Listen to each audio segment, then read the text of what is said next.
Greetings, this is Mistermath, and I'll be your chess instructor for this video on this channel. This is going to be the first in a series of videos aimed at teaching new, beginner, and intermediate players on how to play chess, as well as how to get better at chess. This first video will be primarily focusing on the rules of the game, and primarily be focusing on how to move the pieces and the primary objectives of the game relating to that. We'll also go over some special types of moves that may be hard to remember, as well as leave you with some practice problems, both throughout the video and at the end. So first, what is chess? Chess is a very old, long, and historic game. The basic rules are that there are two players, each with a set of 16 pieces. These pieces include the king, the queen, the bishop, the knight, and the rook. Each player must use these pieces to achieve what they call checkmate, which means to encircle the opposing side's king and make it so that their king is under attack without any legal move. Players may take turns making moves with their pieces until this goal is achieved. With that in mind, we now have to know, well, how do you move the pieces? We'll start with the pawn. The pawn is often considered the weakest piece in the game. However, despite being the weakest and having very limited movement options, its movement rules are also potentially difficult to grasp compared to the rest of the pieces. Starting with the basics, each turn a pawn may move one square forward. For example, in this position, white may move the pawn from the square A3 to A4. Again, in this position, this pawn may move one square forward if white is to move, going from A4 to A5. However, the pawn may not move forward if there's another piece blocking in its way.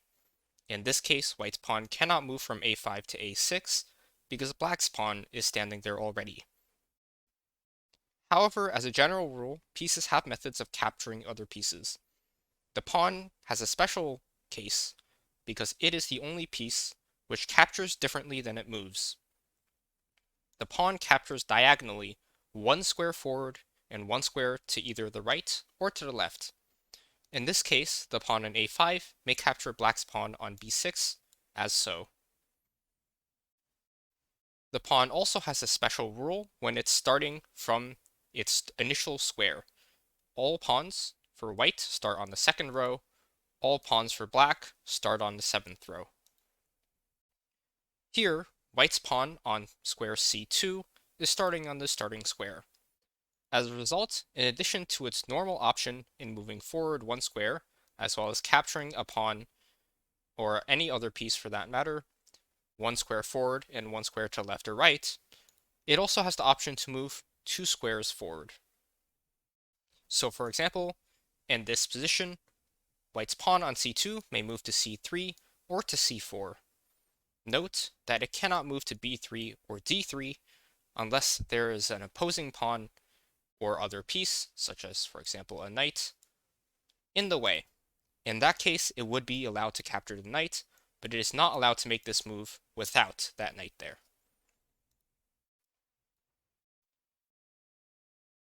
Let's now look at the pawn on G2. This pawn, as with the pawn on C2, was on the starting square. As mentioned, pawns on the starting square may move forward twice instead of once in a single turn. However, it is notable that their diagonal captures do not work the same way. Regardless of whether a pawn is on the starting square or on a different square, it can only diagonally capture one square forward and one square to the side. So, white's pawn here cannot capture this pawn on e4. Instead, it may move forward one or forward twice. Once it has done so, it is no longer on the starting square, and now its only legal move is to move forward one square at a time. You may be wondering what happens when a pawn gets to the 8th rank. That's going to be a special move called promotion, which we'll go over later. Now, let's go over knight movement. The knight, as you may have heard, moves in what's known as an L shape. So, for example, the knight can move 2 squares in one direction and then 1 square to the side. The knight here, for example, can move 2 squares up and then 1 to the side, going from e5 to f7. Similarly, it could also go to the left side, going from e5 to d7. The knight can also start by moving side and then go up or down. So, for example, the knight can move 2 squares left and then go to c4 or c6. Knight to c6 or knight to c4.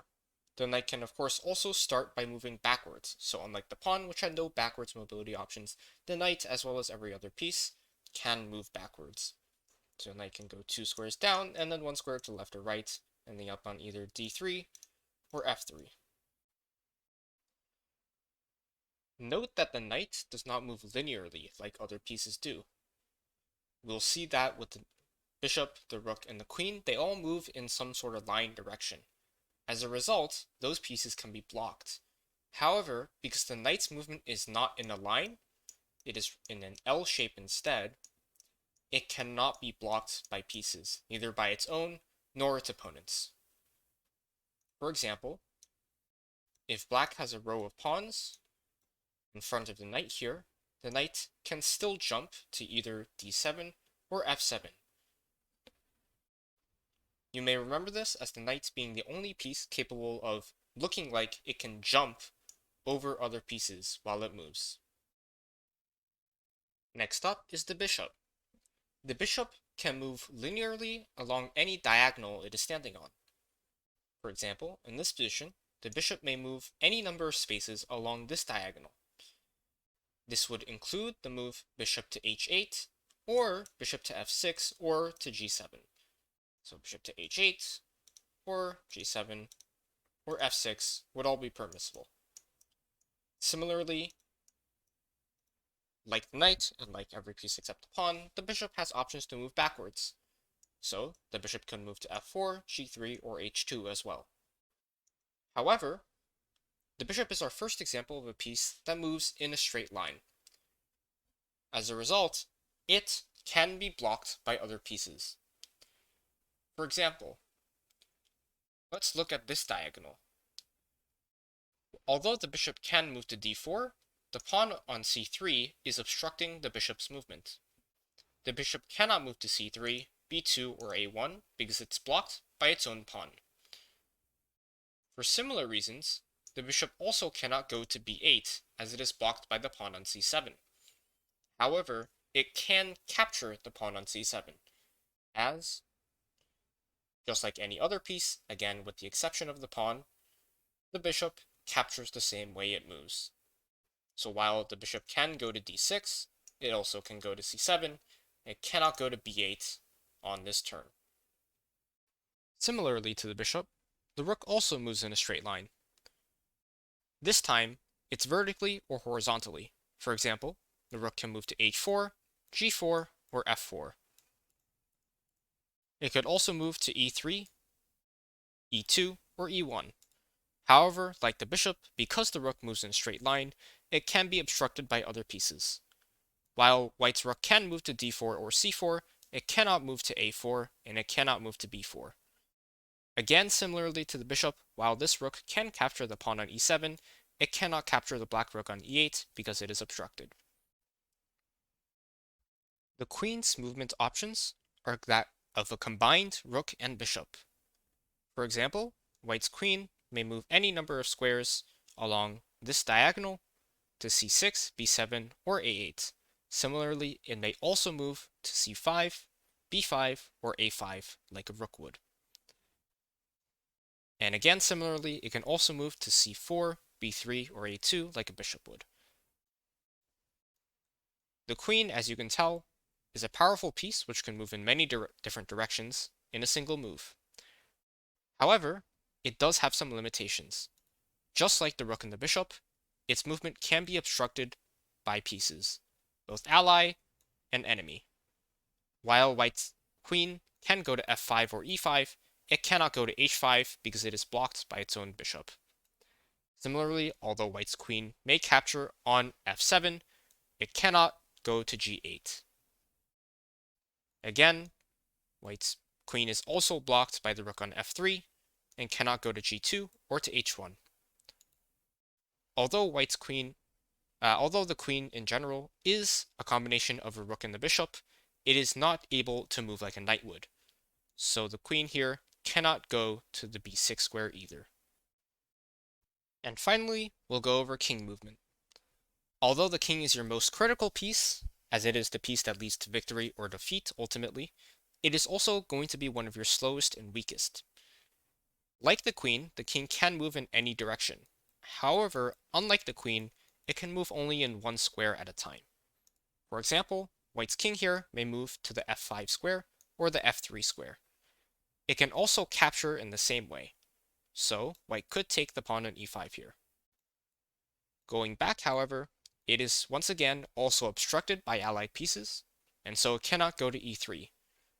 Additionally, players are not allowed to make any move which would put their king under attack from an opponent. As a result, the king cannot go to d5 because this square is watched by black's rook, which can move vertically to capture it on the next turn. Similarly, the king could not go to d4 or to d3. For similar reasons, it can also not go to f4, as black's pawn would be able to capture it by moving diagonally in one square. Okay, I know that might have been a lot to take in, so let's try to turn it into practice with some examples. Let's pretend we're playing white in this position. White has only one move in this position that is legal to make. Can you figure it out? Take your time, pause the video if you need to, and hopefully you paused it and thought about it, and come to the conclusion that white's only move is to move the king to f2. Let's take a look at all the other pieces first. White's pawns are all obstructed. They're all blocked by a piece in front of them. And because there's no piece diagonally that they would be able to take, they also cannot do that. Similarly, white's knight is actually also incapable of moving. You may wonder why, considering it has open spaces to move to that are not obstructed by allied pieces. Well, recall that no player is allowed to make a move which would put their king in danger. Here, black's rook is staring down the e file, and were the knight moved to move, for example, to the g5 square, black's rook would be able to capture the white king. As a result, this knight is not allowed to move until this king gets out of the way, and as a result, white's only legal move is to move the king to f2. Hopefully you found that, and good job if you did. Don't worry if you didn't though, we'll go over another puzzle now. Alright, let's try another puzzle. This time though, instead of only being one move, there's only one capture. Can you figure out what it is for white? Take your time, pause the video if you need to, and unpause when you're ready. Alright, hopefully you've got it. The answer is that white's bishop on a4 is capable of capturing the bishop on d7. Let's take a look at all the other pieces and determine why this is the only capture available. Let's start with the pawn. Although white's pawn is facing another pawn, remember that pawns are the only piece which does not capture the same way that it moves. Pawns capture diagonally, and as a result, white's pawn cannot take the pawn on e4. Similarly, white's king is nowhere near any of the opponent's pieces, and as a result, it cannot capture them. What about white's queen? White's queen has a lot of movement options, but as it turns out, there's simply no pieces in its sight. Recall that a queen also cannot move like a knight, and as a result, it cannot take the pawn on e4. What about the rook though? The rook appears to be able to capture the rook on g7 or the pawn on e4. Well, once again, it's actually incapable of moving at all, because black's bishop on d7 would be capable of taking the king on h3 if the rook were to move. As a result, white's rook cannot legally capture the rook on g7 or the pawn on e4. This is despite the fact that black's bishop moving would put it also under attack. So keep in mind that pieces cannot move at all if they would put their king under attack, regardless of any other factors. As a result, the only legal capture in this position would be the bishop capturing the bishop. Alright. If you got all that, now you're ready to take on special moves. Let's take a look at an example of that. Special moves are a type of move which can only be explained without going over the regular set of moves for each pieces.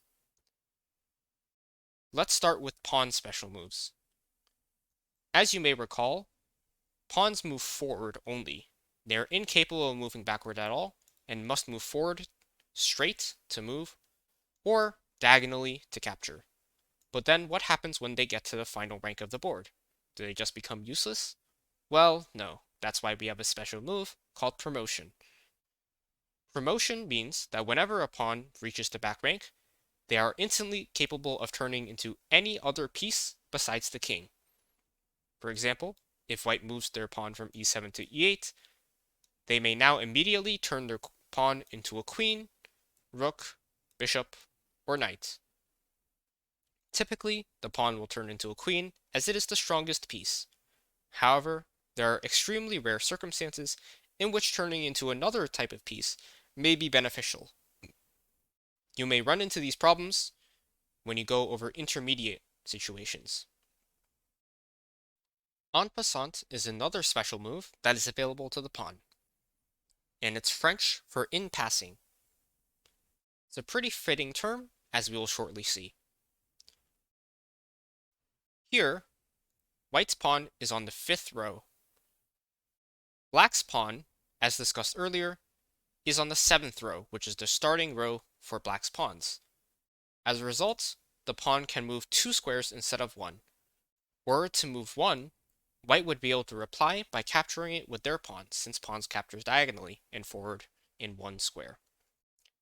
As a result, black may try to avoid this by moving the pawn 2 squares to the c5 square. However, due to a special rule called en passant, white's pawn can actually still capture the black pawn by going to c6 and removing the black pawn from the board. Let's go back and see what happened. En passant is a special rule where if the opposing pawn moves 2 squares from a starting position for 1 turn and 1 turn only, their opponent may respond by capturing that pawn as if it had only moved 1 square. I'll repeat just one more time. En passant is a special rule where if a pawn moves 2 squares, in other words from their starting square, the opponent may treat it as if it had only moved 1 square and capture it with a pawn. If the opponent does not take the opportunity to capture the pawn on the following turn, they may not do so on future turns. For example, although white's pawn may go to c6 and capture the pawn on c5 here, if white were to make another move and black to make another move, white would no longer have the right to do en passant, as their 1 turn window has passed. Note that this is only available if the opposing pawn had only moved 2 squares at a time, starting from the 1 starting square. If the pawn is not on the starting square, this move is not available because the opposing pawn cannot move 2 squares. For example, if black's pawn here is on g5 and it moves 1 square to g4, white may not use the en passant special rule to capture the pawn, as the pawn has only moved 1 square and not 2. Finally, we'll go over the last special type of move, which is called castling. Castling is special in that it is the only move which allows pieces to move 2 at a single time. It involves the king and the rook. If a player's king and rook are still on their starting squares because they have not moved, and there are no pieces in between them, the special move called castling may be played. In this move, a king starts by moving 2 squares towards a rook, and then the rook swings around to the other side of the king, right next to it.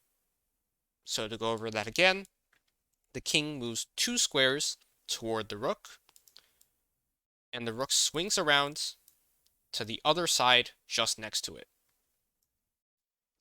Once again, this is the only move which involves 2 pieces in a single move, and it only works if neither your king nor your rook has moved yet, and there is nothing in between them. Additionally, there are 3 circumstances where castling is not permitted. Firstly, castling is not permitted if your king is currently under attack. So in this position, with black's rook attacking white's king, white cannot move castle to either the right or the left. Similarly, if this pawn were to be removed, white could not castle to the left, because this time they would be castling through an attack. Even though the king is not currently under attack, it cannot castle through an attack. It could, however, still castle to the right. Finally, the king cannot castle into attack. This one's probably the most obvious, as it follows the rule that you cannot put your king in danger at the end of your move. In this circumstance, white would not be able to castle to the left, as they would be under attack by the enemy rook. However, once again, they would still be able to castle to the right.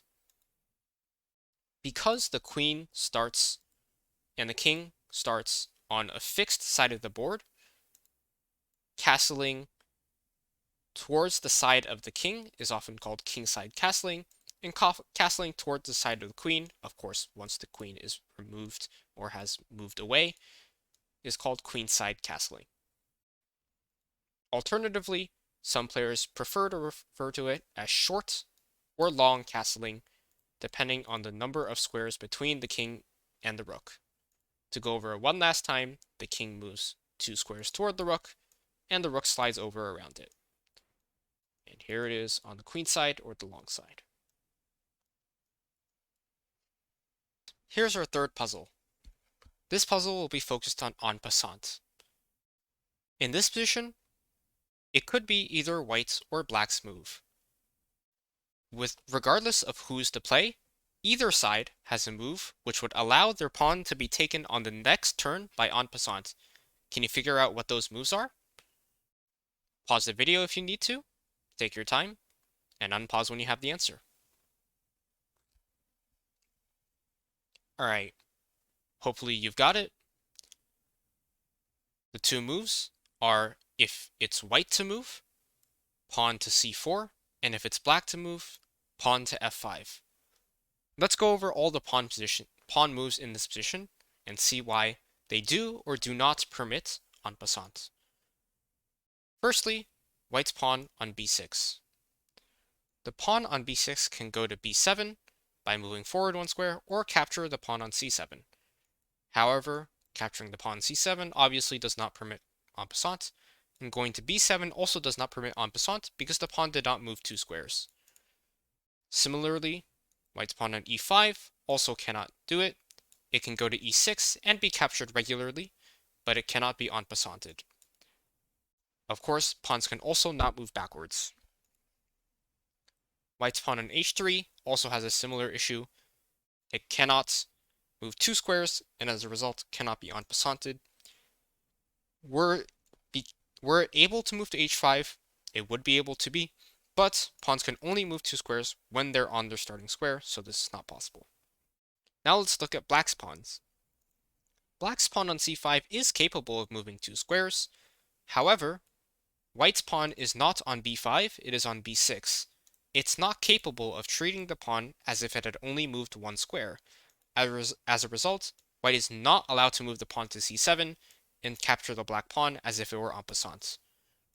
It would be capable of it if it were on b5, but sadly on b6, here it is not, and c5 would not permit en passant. Black's pawn on g5 can also only move 1 square, similarly to the pawn on h3. As a result, it would also not permit en passant. Going now to the 2 pawns which do, the pawn on f7 and the pawn on c2. Notice that both of them start on their starting square and are able to move 2 squares forward, and they each have a pawn in their respective fifth row. White is on the literal fifth row, and if we are to flip the board, we'll notice that black's pawn is on the first, second, third, fourth, fifth row.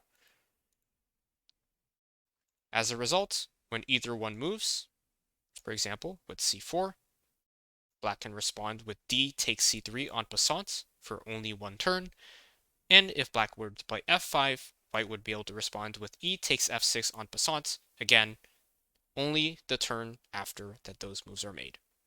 So hopefully you found that. That could be a little challenging, especially if it's your first time grappling with en passant, but don't worry, it'll get better with experience. Let's move on to another puzzle. Alright, here's our final puzzle of the video. This time, regardless of which player is to move, what castling move would result in a check? Which castling move would result in an attack on the opposing king? Pause the video if you need time. Remember, your job is to figure out who's to move, and given who's to move, who would be able to attack the opposing king by castling their king. Alright, hopefully you paused and unpaused. The answer is that white to move could castle their king to the right and check the black king. Let's go over all the possible castles in this position to see why. Firstly, white. White might be able to castle queenside, but they actually wouldn't, because the black rook on c8 would put them in check, which means they would be attacked. As a result, they cannot go to c1. Similarly, regardless of whether they would be able to, a rook on d1 would not be able to attack a king. You may have thought that black could castle by moving the king 2 squares and swing the rook around to attack the white king. However, notice that the king and the rook are not on the starting squares like white's king and rook are. If you'll recall, the king must start on this row and the rook start in the corners. If you need a refresher on what the starting board is, you can see at the start of the video. As a result, the only castle which is legal to make, and also happens to be the only one which delivers an attack on the opposing king, also known as check, is moving 2 squares to the right and swinging the rook around, castling kingside or castling short for white. Alright, I said the final puzzle was the previous one, but in every video I'll be including a bonus puzzle for which the solution will be provided in the next video. These are meant to be more challenging ones, so if you don't wish to, you're free to skip it. However, if you wish to challenge yourself, you can attempt it. In this position, let's assume that you have infinite number of moves as white, and black cannot retaliate. In 4 moves, take all of black's pieces. There's no particular order, but you only have 4 moves. Black cannot move any pieces in between those turns, but you have only 4 moves to take all of black's pieces. Try to figure out in what order you may need to move your pieces, and how you can take all of black's pieces in just 4 moves. Alright, good luck on this puzzle, and I'll see you all next week, where we'll be continuing our introductory course and introductory lessons. I'll see you then.